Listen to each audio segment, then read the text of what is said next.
Wesh, bien ou quoi? Aujourd'hui, on se retrouve pour une nouvelle vidéo, les gars. Alors, c'est une vidéo sur les anecdotes de ma vie. Alors, je sais pas si je vais en mettre beaucoup ou pas dans la vidéo, mais écoutez, dites-moi ce que vous pensez du concept. J'ai mis une petite lampe bleue. Je sais pas si vous voyez, ça fait un petit reflet bleu et tout. Je trouve ça propre.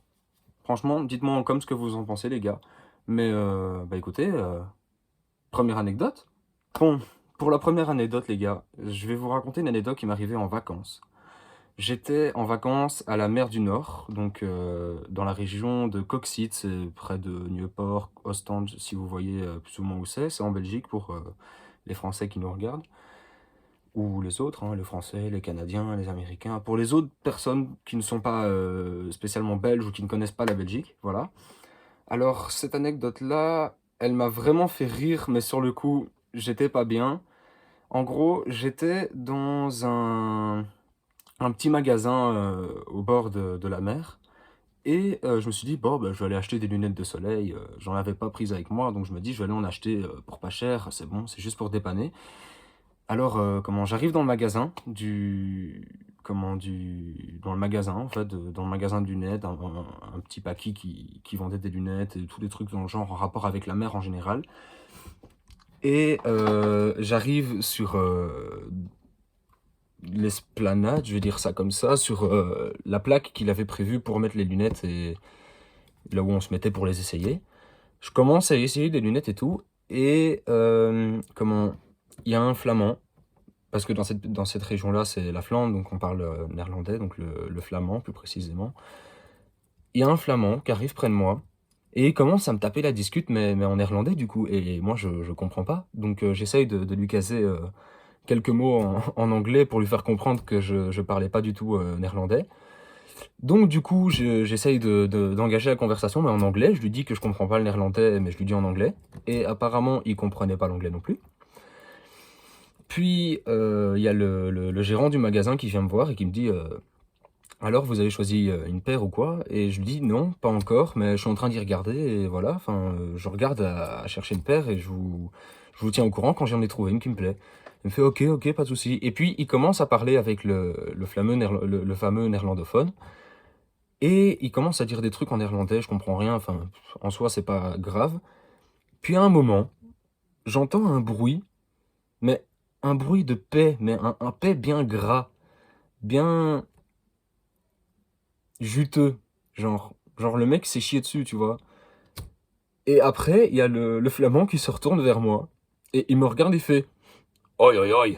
Mais vraiment comme ça, genre je me suis dit, ah, bah à mon avis, il s'est chié dessus.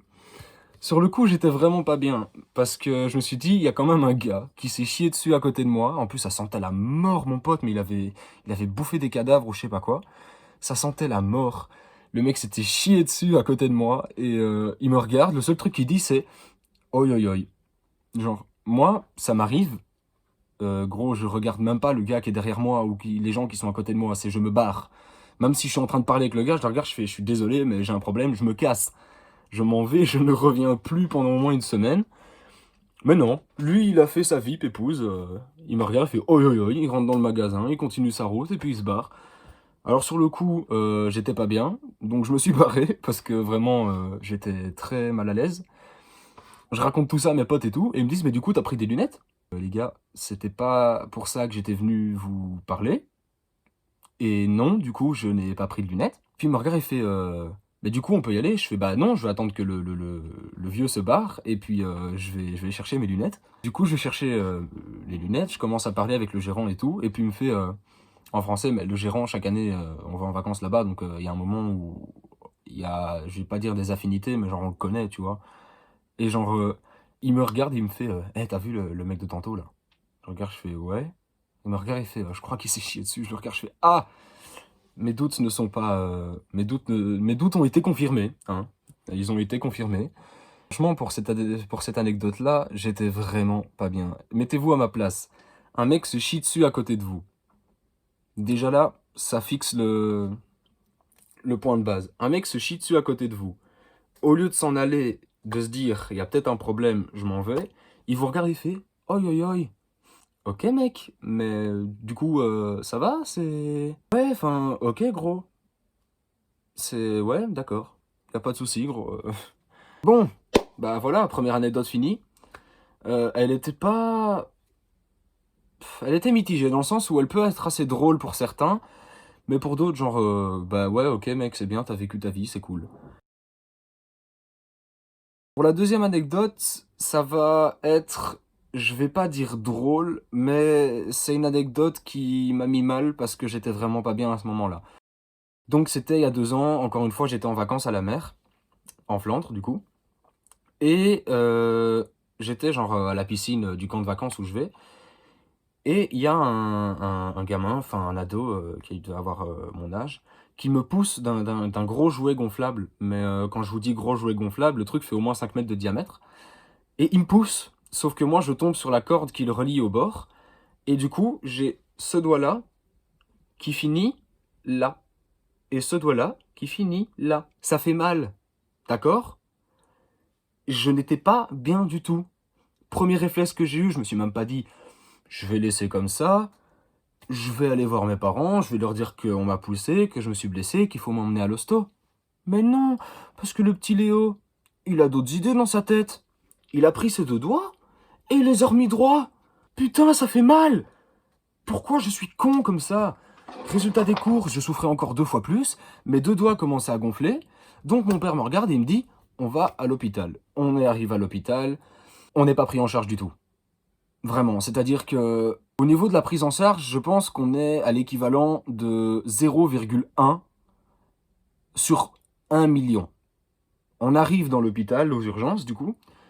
On explique le truc, parce que là-bas, il faut expliquer ce qu'on a pour rentrer. Il nous faut rentrer. On attend 1 heure, 2 heures, 3 heures.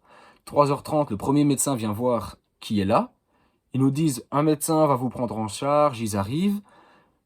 Une demi-heure après, donc ça faisait 4 heures qu'on était là. Une demi-heure après, le médecin vient nous chercher. Il est à l'hôpital, en gros. Il regarde un peu ce que j'ai à la main. Il commence à parler néerlandais. Je ne parle pas néerlandais comme je vous l'ai dit avant. Du coup, on le regarde, on fait il y aurait possibilité de nous l'expliquer en français. Et il nous regarde avec son bel accent. Il nous fait oui, oui. C'est tout. Il nous dit juste oui, oui. Du coup, nous, on le regarde, on fait bah, du coup, expliquez. En fait, enfin, on voudrait comprendre ce que j'ai à ma main. Du coup. Et il nous regarde et fait ah, bah, il n'y a rien de grave, hein, c'est juste une petite contusion. Pas de soucis, mets tes doigts dans de l'eau salée tous les jours et ça ira mieux. J'avais envie de le regarder dans les yeux et de lui dire, frérot, tu crois que mes doigts, c'est des pâtes? De l'eau chaude tous les jours, salée. Je ne cuis pas des doigts, là. Je veux guérir, pas cuire. Le gars fait, non, non, t'inquiète pas, c'est comme ça qu'on fait tout le temps, ça a toujours fonctionné, donc fais comme ça. Pendant 1 semaine, j'ai fait ça.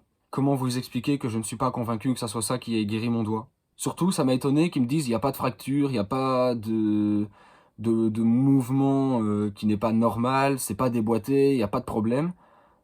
Alors que mes doigts, je vous rappelle, ces 2 doigts-là, ont fait ça. C'est-à-dire que j'avais une main avec un écart comme ça. Mais la largeur qu'il y a ici, là. C'est bon? Ça vous situe? Et le mec nous a juste dit, ben, prends un dafalgan, mets tes mains dans de l'eau chaude, dans de l'eau salée chaude. Pendant 1 semaine, ça va guérir. Bon, ça a guéri, sinon, bah, j'aurais pas une main normale. Mais du coup, j'avais pas compris tout de suite que ça pouvait fonctionner. Mais écoutez, ça a fonctionné, je suis là, je suis vivant, j'ai pas de séquelles, y a pas de souci. Donc merci à lui quand même, malgré que c'est très peu convaincant, vous serez sûrement d'accord avec moi. Alors ça peut se faire dans la médecine et tout, mais sur le coup, pour une première fois, c'est pas très convaincant. Hein, on va pas se cacher que...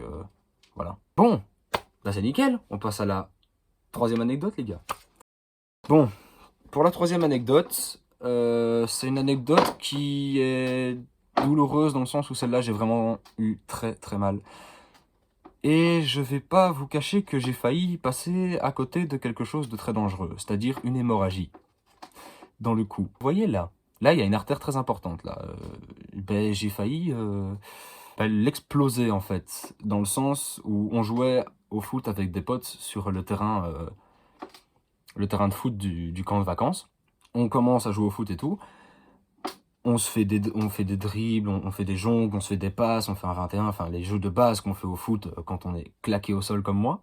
Et à un moment, j'ai une pote qui fait du coup des jongles.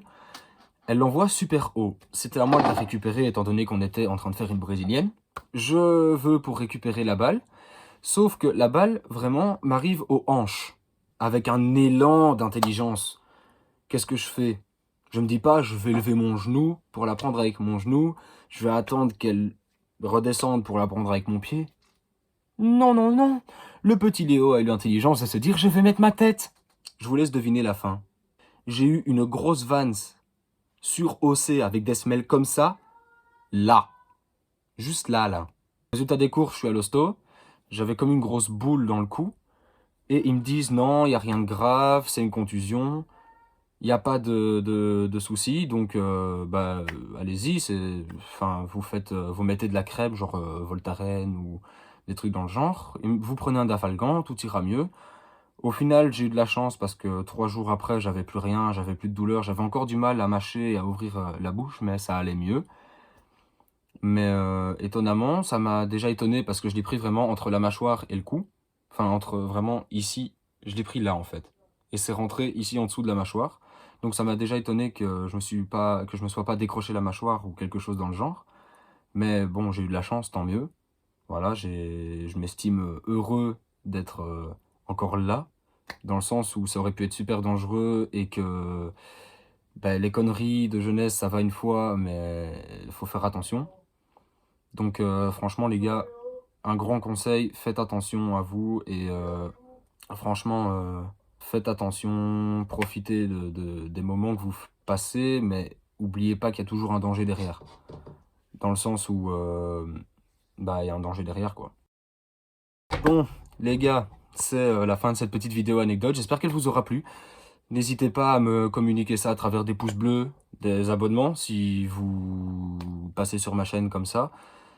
Franchement, soutenez-moi les gars parce que j'ai vraiment pas énormément d'abonnés pour le moment et j'aimerais bien que ça monte quand même parce que comme ça j'aurai une preuve que mon travail est apprécié et que les gens aiment mon travail et ce que je fais.